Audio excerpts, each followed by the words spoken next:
seguimos dando contexto, seguimos dando norte a este mapa y tenemos a los mejores especialistas hoy como invitados. Lo voy a saludar. Nico Gadano, muy bienvenido. ¿Cómo estás? Hola, ¿cómo estás? Un gusto estar acá con ustedes. Bueno, mucha data, mucho contexto. Él es Nicolás Gadano.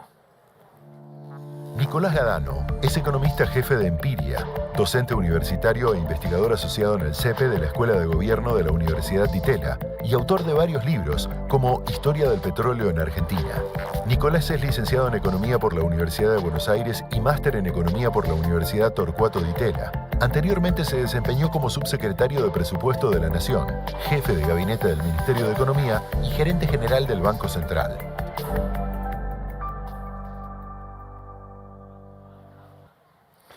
Bueno, todos sabemos que en el horizonte de la industria de los hidrocarburos de Argentina tenemos por delante el mercado externo. Es decir, Vaca Muerta, la expansión de la producción de petróleo y de gas nos pone en una posición exportadora que es súper favorable para la macro, pero que enfatiza más la dependencia que tenemos y la importancia de los precios internacionales en los mercados de hidrocarburos, en los mercados de petróleo y gas, que son clave, ¿no? Muchas veces nosotros discutimos nuestras cuestiones internas, nuestras regulaciones, que sin duda son importantes, pero los petroleros saben que lo que ocurre en los mercados internacionales, lo que pasa finalmente con los precios del petróleo y del gas también, es clave para los proyectos, es clave para la rentabilidad. Nosotros estamos enfrentando este año, se mencionaba en el panel anterior, precios más bajos que los que tuvimos en años previos, especialmente en el 2024. Entonces, con un crecimiento, con un esfuerzo de crecimiento de la industria en términos de volúmenes y de exportaciones, fundamentalmente de crudo, probablemente el aporte en divisas de este año de la industria favorable y en contraste con lo que fue en los años deficitarios hace algún tiempo, bueno, no vamos a poder aportar más divisas porque va a haber una combinación de precios y cantidades en donde los volúmenes crecen, pero los precios han tenido una tendencia del crudo declinante.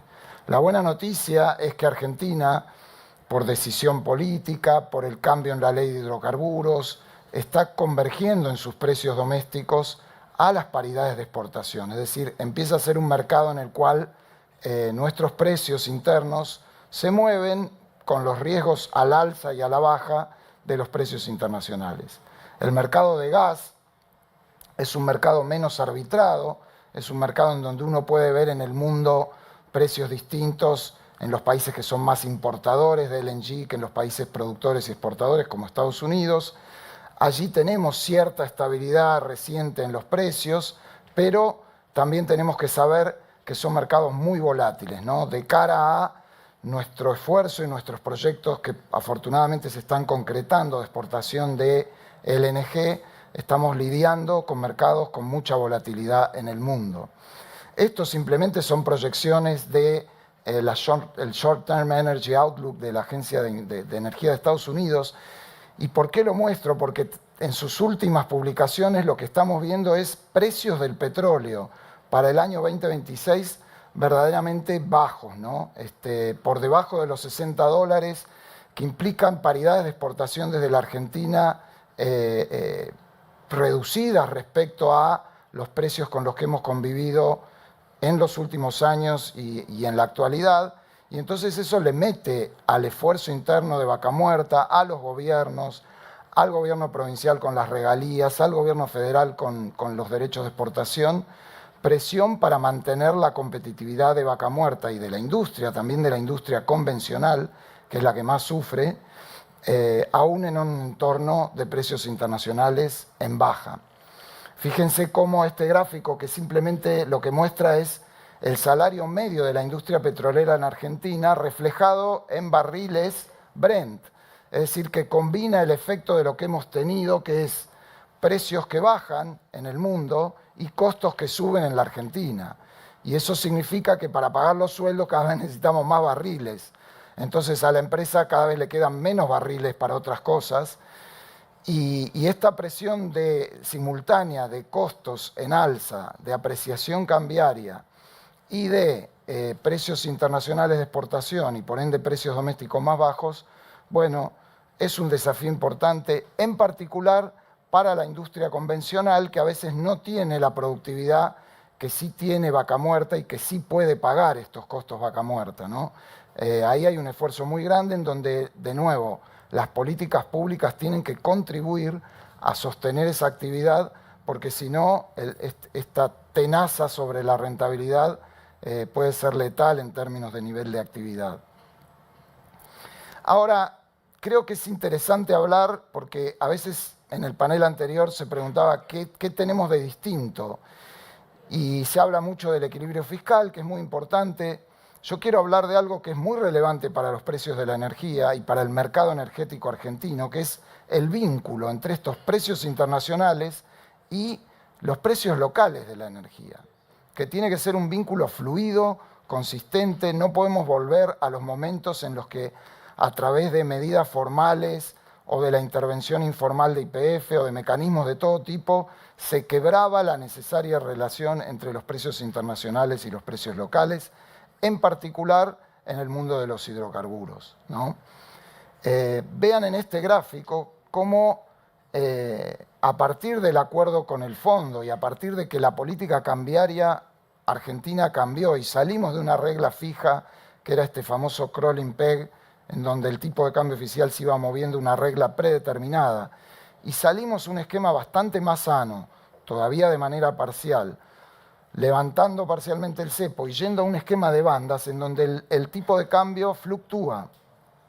Y ahí tienen como, por un lado, se eliminó la brecha y tenemos un tipo de cambio que se va moviendo al principio en el centro de la banda y luego hacia arriba, como tiene que suceder cuando hay desequilibrios de alguna manera entre la oferta y la demanda, que implican que el tipo de cambio se tenga que mover hacia arriba en este caso, ¿no? Pero siempre dentro de la banda que definió el gobierno. Ahora, lo interesante y lo que yo podría marcar como un ejemplo desde la macro de que algo puede estar funcionando de manera diferente, y lo digo en términos positivos, es que estamos teniendo una depreciación real exitosa, es decir, un movimiento del tipo de cambio que vean que no se traduce, como en otros momentos de nuestra historia, rápidamente en una inflación generalizada, más o menos al mismo ritmo que la depreciación. De hecho, el tipo de cambio real, lo que ven en el gráfico a la derecha, que es el tipo de cambio corregido por la inflación, muestra una mejora muy importante desde el cambio en la política cambiaria. ¿Esto qué quiere decir? Que la flexibilidad cambiaria ha contribuido a corregir, al menos parcialmente, ese fenómeno de apreciación real del peso, de encarecimiento de la economía argentina en dólares, que estaba provocando flujos de comercio ya que nos conducían hacia un déficit externo, ¿no? Ahí en la izquierda ustedes pueden ver cómo los movimientos en el tipo de cambio cada mes, el punto que ustedes ven ahí, la depreciación de la moneda cada mes es claramente superior a la inflación núcleo que hemos tenido en cada uno de esos meses. Es decir, tenemos una depreciación real importante, y lo que es interesante, por ahí este gráfico es un poco apabullante, pero es que nosotros en el pasado, cuando Argentina necesitaba tener una depreciación real porque su macro necesitaba que la Argentina modificara sus precios en dólares, en realidad lo que van a ver acá son grandes saltos en esos ejercicios. Es decir, Argentina, para ir hacia un tipo de cambio real más equilibrado, necesitaba hacerlo con un gran salto del tipo de cambio, con una gran devaluación, seguida luego de una gran inflación, para finalmente ubicarse en un equilibrio más sano desde el punto de vista externo. No es lo que está sucediendo ahora. Si vemos el ejemplo acá abajo a la derecha de la experiencia que les mostraba en el chart anterior, tenemos una depreciación real importante, un fenómeno, un proceso de ajuste en los precios relativos importante, con una nominalidad baja, con un movimiento del tipo de cambio moderado dentro de la banda, sin ninguna disrupción, y con un impacto en la inflación también muy moderado. Ahora, volviendo a la energía, acá a veces uno escucha la discusión pública respecto de este famoso concepto del pass-through, ¿no? Que es cuánto de una depreciación se traslada a los precios. A veces parece que lo mejor sería que fuera cero. No, está mal eso.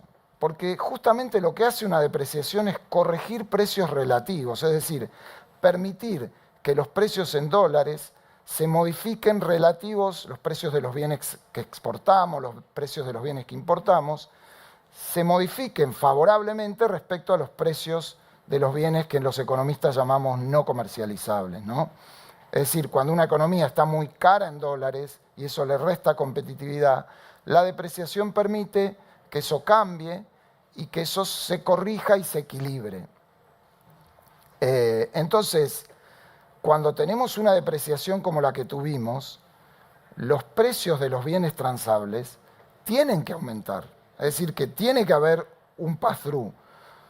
Claramente no del 100%, porque el precio de los bienes que no tienen que aumentar, que se rigen por otras reglas, qué sé yo, el señor de la cochera al cual le llegó el auto en el centro, en Plaza San Martín, no tiene que decir, como quizás dijo o pensó en el pasado, uy, se movió el dólar, tengo que aumentar el valor de la cochera. No, el valor de la cochera va a estar determinado por las condiciones de la oferta y la demanda, y hoy hay un esquema, hay un superávit fiscal, hay una prudencia monetaria que hace que probablemente ese señor no tenga que aumentar ese valor. Ahora, los precios de la energía, que están muy dolarizados, especialmente los precios de los hidrocarburos y los precios de la energía eléctrica que tienen contratos dolarizados, sí tienen que aumentar. Justamente la depreciación apunta a eso, a que el precio relativo de esos bienes respecto a otros bienes de la economía mejore. Acá tenemos lo que ha sucedido en los últimos meses, desde marzo a abril. La línea verde es el precio del gas mayorista, que está muy influido, como saben todos los que están en esta industria, por los contratos del plan gas y la estacionalidad que tienen esos contratos. Pero si dejamos de lado eso, vemos que el tipo de cambio, la línea gris, como mostramos antes, ha ido para arriba. En este caso vemos cómo el crudo y las naftas y el gasoil en los precios mayoristas se mueve hacia arriba, pero a un ritmo todavía menor. Por supuesto también está la influencia del precio internacional del crudo, que como vimos está en baja. Pero este mercado se tiene que mover de manera competitiva. Y si cambia el valor en pesos de la paridad de exportación, porque hubo una depreciación, los precios domésticos, no va a ser en un día, no va a ser en dos, pero de manera relativamente rápida, tienen que acompañar a esa depreciación. Y no porque lo decida el gobierno y no porque lo decida YPF, tenemos que ir a un mercado competitivo en donde las propias fuerzas del mercado generen ese comportamiento. ¿Por qué? Porque si hay competencia, si hay múltiples productores, si el precio de exportación es mejor, todos van a querer exportar. Y el precio interno entonces también se va a arbitrar. Algo de eso estamos viendo en este momento en el que estamos teniendo una depreciación real sana y relativamente estable. Esperemos que este proceso continúe. Quiero dedicarle también algunos minutos a lo que pasa en el sistema eléctrico, tan importante para la Argentina, tan importante en términos de los subsidios, y donde hemos hecho, el gobierno ha encarado un ajuste fenomenal en los últimos tiempos. En este gráfico lo que tenemos es el precio sancionado, algo equivalente al costo, el precio económico en las barras, y la línea lo que está marcando es lo que llamamos la cobertura, es decir, cómo mes a mes medimos el ratio entre cuánto paga la demanda del costo medio en el sistema eléctrico respecto de ese costo, ¿no? Nosotros llegamos al fin del gobierno anterior a que la demanda, si ven, no sé si con el puntero lo puedo hacer, pero si ven el pico, el valle de la línea gris en el gráfico, la demanda no llegaba a pagar apenas el 20% del costo. Claro, ¿qué pasaba con el 80% restante? Lo tenía que poner el Estado. Lo teníamos que poner en subsidios. Un descalabro macroeconómico y con mucha injusticia desde el punto de vista distributivo. Bueno, eso se corrigió mucho, pero vean cómo en estos últimos meses de la depreciación que les mencionaba antes, la verdad que en el sistema eléctrico no hemos tenido una corrección de los precios acorde con el aumento de los costos porque tenemos contratos básicamente dolarizados en la provisión de energía eléctrica, digamos, de los generadores. Entonces, hemos tenido la barra naranja, precios muy estables, tiene que ver con el invierno, vamos a ver qué pasa ahora en los meses que siguen, con costos que han aumentado. Entonces es un llamado de atención, ¿por qué? Porque bueno, la cobertura, ese ratio entre precios y costos, volvió a caer a niveles de un poquito más del 50%, había estado en el 80%, es decir, ya el margen que quedaba de subsidios era muy bajo. Hay algo de estacionalidad con el invierno en esto, donde suben los costos, pero de nuevo yo creo que tenemos el desafío hacia adelante de estructurar las reglas para un sector en donde con un mercado de cambios que se va a mover con cierta flexibilidad y que va a hacer los ajustes que la macro requiere, un sector que está básicamente dolarizado tiene que tener la reacción y tiene que tener la respuesta para que esos precios en dólares que cambian y que en el caso de una depreciación significa que aumentan medidos en moneda local, eso rápidamente se traslade a los precios domésticos. Si no, vamos a nuevamente incubar problemas que en el pasado costó muchísimo solucionar.